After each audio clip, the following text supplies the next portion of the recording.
সারাদিন ব্যস্ত থাকার কারণে আমরা দিনে ঘুরতে পারি না, সেজন্য রাত আসলে আমাদের কেন জানি ঘুরতে ইচ্ছে করে আর খেতে ইচ্ছে করে। সেজন্য আমরা চলে আসলাম বৈরাগীগঞ্জ কালাভুনা খেতে, আজকেও আগের মতোই তিন বান্ধব। হ্যাঁ। তো এই হলো আমরা তিনজন প্রতিবার নিয়মিত আসি, এই যে এই তিনজন কী কব আর, হয়তো প্রতিবারে বলবেন যে ভাই আপনারা কি তিনজনেই যান, আসলে তিনজন তো না, মাঝে মাঝে সব বন্ধুরা মিলেই আসি। তো ইনশাল্লাহ অধিকাংশই তিন বান্ধব। হ্যাঁ, এবার দেখাবো। এই হলো আমাদের কালাভুনা, আমরা বসতে বসতেই খেতে দিয়েছে। তো এই হলো লেবু, তারপর এখানে যে ভর্তা দিছে অনেক রকমের, আর এ তো খেতেই বসেছে, আমরা নাই খেতে তো খাক, সমস্যা নাই, খিদে লাগলে তো ছেলে খেতেই হবে। ক্ষুধার্ত।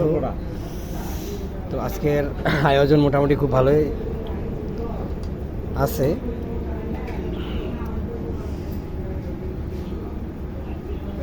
আর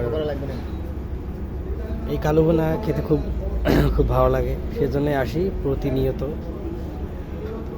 দিনে আসা হয় না, এই জন্য সবাই কর্মে ব্যস্ত থাকি। সবাই কর্মব্যস্ত, এই যে এই বান্ধব। হ্যাঁ, না তা ঠিক আছে।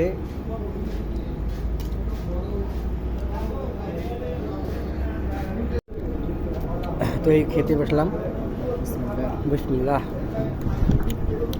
আজকে প্রকৃতি বাতাস।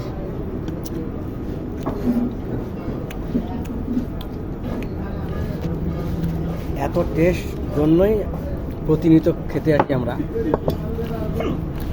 আর এর মধ্যে আরেকটা বিশেষ জিনিস হলো সালাদ।